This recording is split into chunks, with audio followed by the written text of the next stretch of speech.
Hello and welcome to episode 14 of QorC Continue, video games podcast that pokes a finger in the eye of the games that waste your time. Thanks, guys. Hi, as ever, am Mike Plant. This is Andy Lockwood. Hello. This is Dave Whiteman. Hello. And this is Jack Turner. Hey. It's close then. That was close. I almost called you Dave Turner. That would be beautiful. I've been waiting for the question for quite some time. You, Dave, Reginald Whiteman. Every couple of weeks we four get together to discuss one game and one game only. Before we get to that though, we should tell you about the format of the show. So this week we're going to talk a little bit about the game. We're going to tell you the good points and the bad points of it. But then as an extra special thing, we're also going to delve into the history, because this game is one with quite a history to it. It is Assassin's Creed Unity. Spoiler alert! Spoiler alert! For anyone listening to this on the podcast, it's on our table. It's on the table, yeah. We should mention the ways to listen and watch the show. So we are on youtube.com/QorC Continue Games, and we are in 4 parts, I've just said. So you can watch each part. Each part is a separate part you have to look for on YouTube, or you can listen to the whole 4-part show in one beautiful edited together version by Mr. Dave Whiteman over here. And who said that? And that is available on our podcast. So just search for us on iTunes. About it at all. It's professionally created. I think you'll find the name Whiteman is synonymous with quality.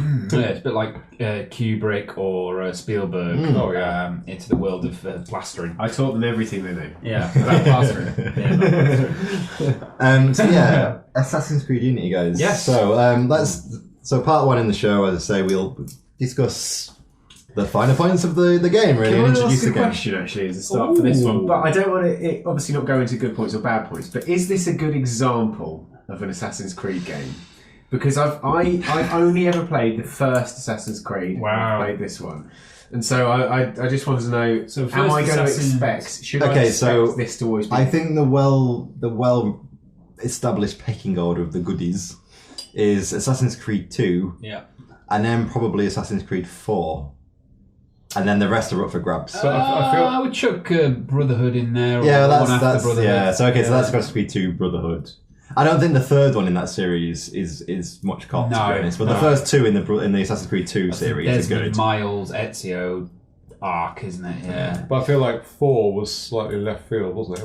It wasn't a typical Assassin's Pirates Creed. And to be honest, we're going to get to this later, but the protagonist in Assassin's Creed 4 isn't really much of an assassin. He's more like a pirate. So we should probably just come to, obviously Assassin's Creed, well-known franchise. It's pretty much now an annual franchise for Ubisoft, isn't it? There's a new game. There's no getting away from it now forevermore. Yeah. And the first one was in Jerusalem, quite a long way back. That was what? That was in the actual Knights Templars era, so that would be 1600s. No, but the year that it came out. It was 1600s. Wow, that's a long series. It was when I first moved to good old London town, so I would say it would be 10 years ago. We're talking quite a long time ago. This series has been running, and it is for anybody who doesn't know, it's an open world-ish game where you kind of, the big thing is it mixes parkour elements with action and also stealth kills. That dates it, doesn't it? Parkour. That really, Hey, that was big in the 90s. What's that? Well, how else would you describe it? No, I'm just saying. If you think about, more like free running.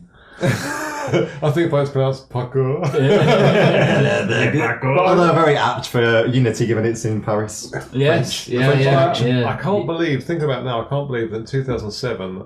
A game came out called Assassin's Creed and I thought, that looks interesting, I'll give that a go. It was a whole new experience. Can you imagine playing an Assassin's Creed game with no prior knowledge of a whole series? And I think that actually is something we're really going to come on to, and it's quite emblematic of this game, really, because I think there's 2 sides to this podcast, which is quite unusual for what we do. We did it kind of with Resident Evil, but there's 4 sides. No. Well, there are 4 parts. But thanks for that. Sorry. Thanks for that, Mr. Rubik. The old 4-sided cube. We're all familiar with it. More the cube element, but sure, thanks for the smart I'm here for the next hour. I really hope not. I've lost my bloody train of thought. And then you were going to say something along the lines of this game's a bit different because it's got the history. Yeah. So there's two things about Assassin's Creed. There's this game, and then there's the actual Assassin's Creed franchise. So we're going to come to that later on. But and then there's also this little golden tangible thing that in the future they're going to have it in London. And as we all live in London, this is very not exciting for us because it's going to be quite annoying. Probably. Watch the Assassin's Creed Syndicate trailer. We did that to see what we think of that game. I wonder did we like it? I'm not sure. It is interesting. Like the series just feels like it's just going to keep on running. It's like it's up there with COD. It's a what they call it in movies the tent pole, don't they? Which pops up the tent. Talking of movies, it's got a bloody movie coming out as well in 2016. Really? Who's in the lead? Daniel Radcliffe. No, yeah, he plays a guy called Harry. I think it's actually set in the Revolutionary France, and Danny Dyer is the lead. What's all this then? You slag! Is that our baguette I can smell? But I was just curious. So you've played the first game and this one. Yep. Right, so we go around the table and say what we've played. So I've played every one but 3. Yep. American Revolution. You've played nothing of 3 at all? No. Okay. No, not even previews. I have played every single one of them, but I've only ever really finished, if I'm being honest for myself, the second one. The first part of the second one. That's all I've ever got to the end, because it's like the trouble with Assassin's Creed, as we'll get to, is the maps are insanely enormous, and they kind of halfway through I'm like, oh, do I do this? Do I do this? Do I do this? And then by the time I've explored all the little optional bits, I tend to have exhausted my interest in the game somehow. But it doesn't necessarily mean they're all bad. It just means I've not got around to finishing them. Yeah. There are a lot of them actually that I do think one day I won't. One day I'll play them. When you retire, right? Time to settle down those 50 years. I played all of them up to 3. I played about a couple of hours of that, and I got bored as hell, and I dropped it. I didn't play 4 at all, and I returned for this one. But I also played the PSP game, Bloodlines. Oh, Bloodlines, which was a chore to get. Is that the one in China? No, that's a new one, isn't it? Yeah. See, I think after the first one, because I didn't even complete the first one, I must have played about a third of that game. And I liked what I'd played, but I'd felt like after I played that much, I'd played the game. It didn't feel like, I really need to complete this. There's no point. The first one's really repetitive. Yeah, well, that's exactly it.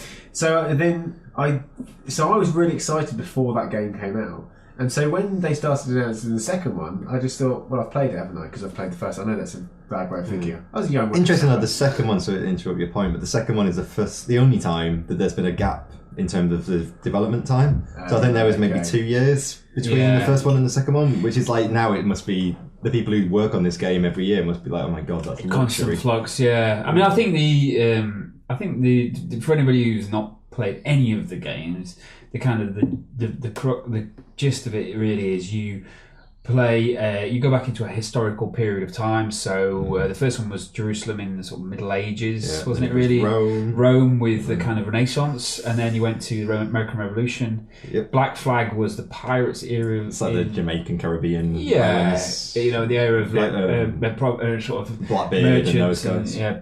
profiteering in that part of the world. And then now in Unity, you're going to the French Revolution, so 1789. 1789 is it about? I think, or so, it's just about 1780s, I think, isn't it? You're looking at me like I can. I really paid attention to the plot. My Wikipedia. I can say from my last search that Michael Fassbender is playing the assassin in Assassin's Creed. So it's 1789, the French Revolution. Oh, there you go.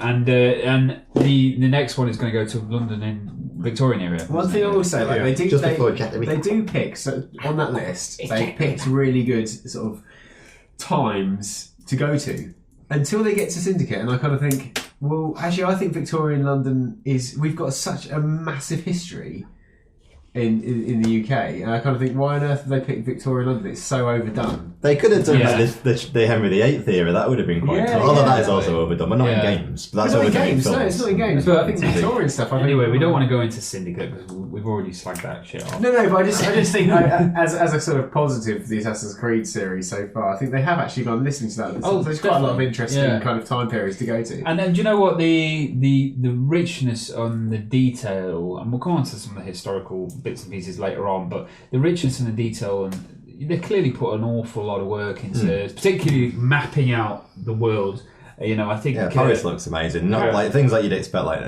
Notre Dame Cathedral. They look really great. And then going back to AC2 with like Rome and the Colosseum, and then Venice and Florence, and like you actually felt like, wow, this feels really immersive. And so, just for anybody who's not played the games, but the whole thing is a kind of, there's two real kind of overarching arcs, which is the Templars versus the Assassins. This kind of like waging war over history. So the Templars were a secret order. The Assassins kind of made up. I don't know if it was. Assassins are real. I've actually got a book all about the Assassins just to prove. I'm going to Jack the Ripper.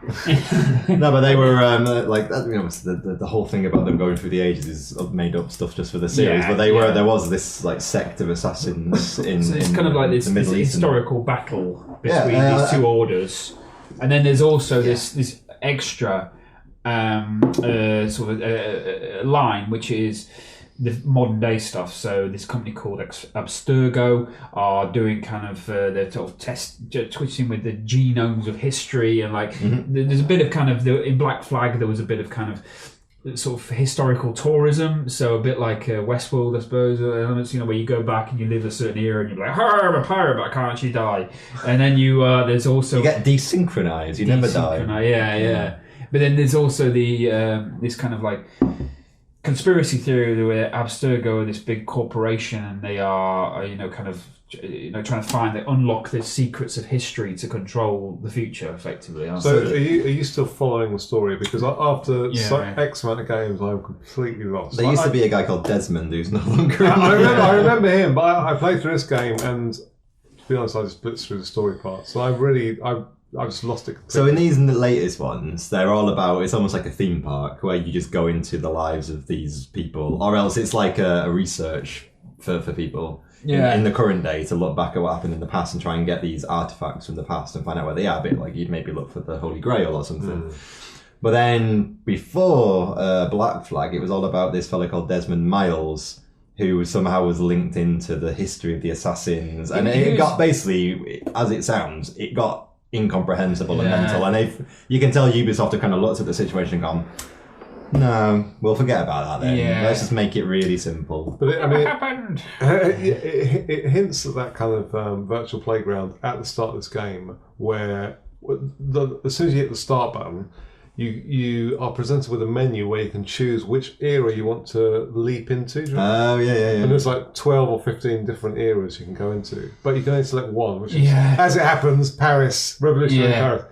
Oh, how cool would it be if you could just select like one? Yeah, whatever you wanted. And that's a real kind of jip, isn't it? Really, because I was thinking like, wow, okay, am I going to play all of these different eras? I thought that as well. No, you're not. No, and it's like, and I think we'll come on to the kind of slightly complicated aspects of it, but you have to detach your brain a little bit with the kind of like the infinity loops of kind of a logic that kind of the point is it's all the genomes, it's all the memory of your genes, basically, so you can't ever mess up the timeline because it's all remembrance of an ancestor of yours, so you can't ever do something that's going to mess up, like, oh god, we're now all dinosaurs dressed as people or something. That's not what's going on. I want to play that game so much. Imagine a game actually that's all about causality, which you can go into and start messing around in the past and it messes up the future.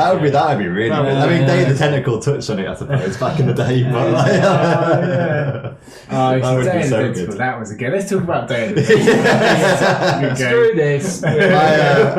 Hoagie, and what was the girl called in it? And the Becky, the science guy, I can't remember. Apparently that's being redeveloped, so they're going to announce. Another remaster. Yeah, do you know what? That is the kind of remaster I can really, really accept. Is things like Day of the Tentacle and stuff like that. Because I would love to play those games again, but I'm sure I can on a PC. You can download. I had an emulator on my DS. Oh no, on my Game Boy Advance or something. But you could get the Scum engine on it. It's worked the same, kind of. But it's not the same. Anyway, guys, it's not about Day of the Bloody Tentacle, even though. But I can't wait to do the Day of the Tentacle podcast. We'll do that when it comes.